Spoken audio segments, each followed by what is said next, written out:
It's 4 minutes after the hour. Good morning. From WFSU News, I'm Gina Jordan.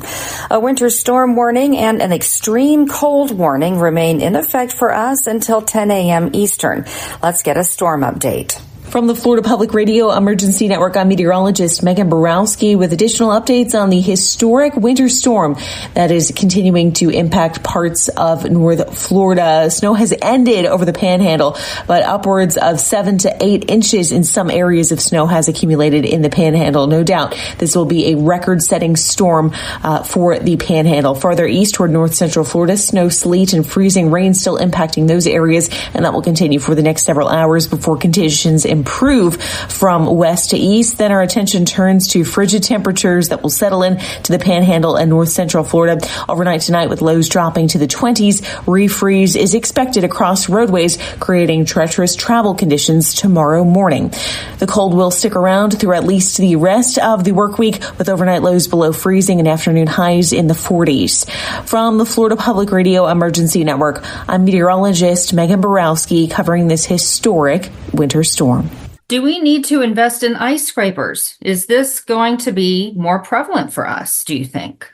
Well, that's going to be a question for a climatologist of what is, over the next decades, what we're looking at in terms of changes in winter weather. I think the fact that, in Panhandle locations, we've gotten snow before, we've gotten ice before. Even in Central Florida in the 70s and 80s, there have been reports of snowfall.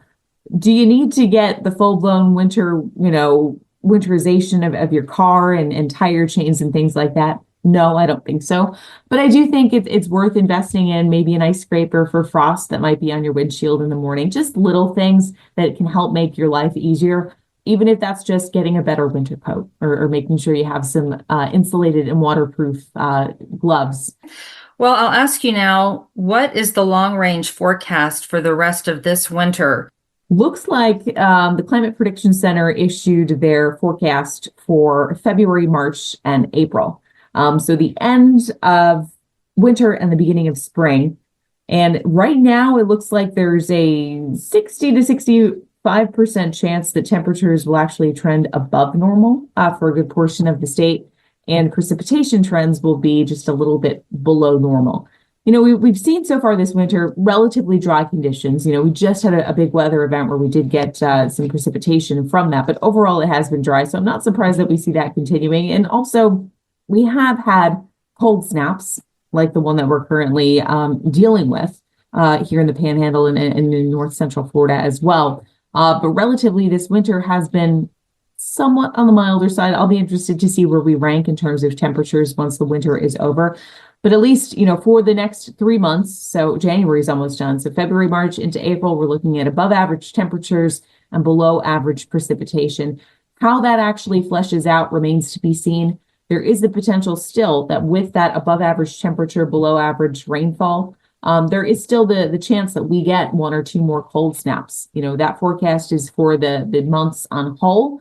It doesn't take into account particular events. So we'll see what happens. We still have, I would say, through the middle to end of February is really the sweet spot to get these cold snaps and winter storms. So we'll see if Mother Nature has one more left. Hopefully not, but we'll be tracking it. Okay. Megan, is there anything else you'd like to share? The main thing is now that the event is over, still, be extra careful on the roads. We are expecting ice each morning. I can't stress that enough. Now that the flakes aren't falling anymore, everybody thinks, okay, we're good to go. Well, no, black ice is a scary thing. You don't want to be caught losing control of your car. So just be careful driving the next few mornings. Bay County government issued an advisory last evening that roadways and bridges should be considered unsafe and impassable to the general public until further notice. The advisory says only emergency vehicles should be traveling on Bay County roads and bridges until conditions improve. School districts across the Panhandle and Big Bend are closed again today. A mixture of snow, freezing rain, and sleet fell in Tallahassee overnight, and residents used the opportunity to try out some of winter's best-known pastimes. Regan McCarthy joined in the fun. When winter weather hits in a town where snow gear is hard to come by, a bit of creativity is required. We came outside with a laundry basket, a lid bin, a clear bin, and an inflatable. These were all like random things that we had in our closets. Yeah. It was trial by error. That's Jillian Schiller and her friend Sarah Gibson. The inflatable tube popped, but both agree when it comes to picking a makeshift sled, the laundry basket is the way to go, especially once you get the technique down.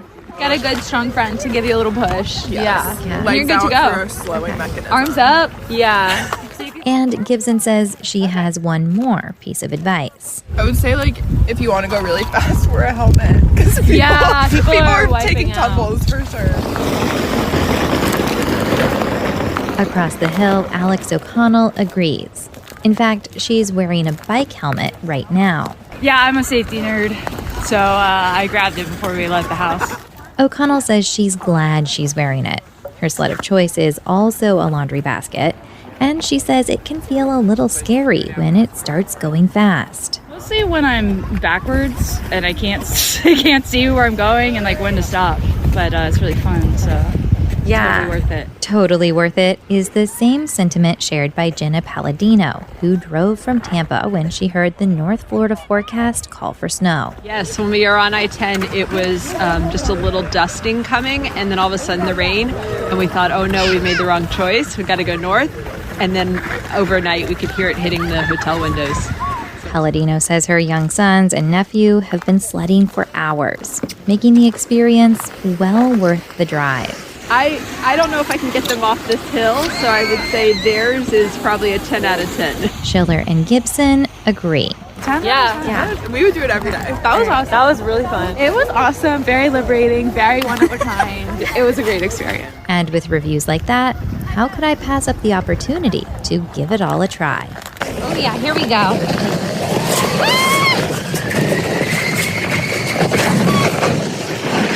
Not far from Florida State University's Landis Green, a grouping of approximately 6-inch tall snowmen sits along a row of picnic tables. Right here, but there's some really cute ones all around. They really did amazing. Isabella Diaz is a freshman at FSU, but she grew up near Boynton Beach. For her, this winter storm is pretty thrilling. It's just cool because, like, this is my first time making a snowman in, like, 10 years. So, yeah. And it's in Florida, which is crazy. But That last voice belongs to Gia Lalor. The two have improvised their own snowman, scooping up icy sleet and snow with hands covered by sweatshirt sleeves instead of mittens, piling the slush into a snowman-esque shape, then trying an acorn for a nose in place of the more traditional carrot. Lalor admits it's all a bit unusual, but then again, she says, so is this storm. yeah, so this is really crazy. We're not really equipped for it, but we're out here nonetheless.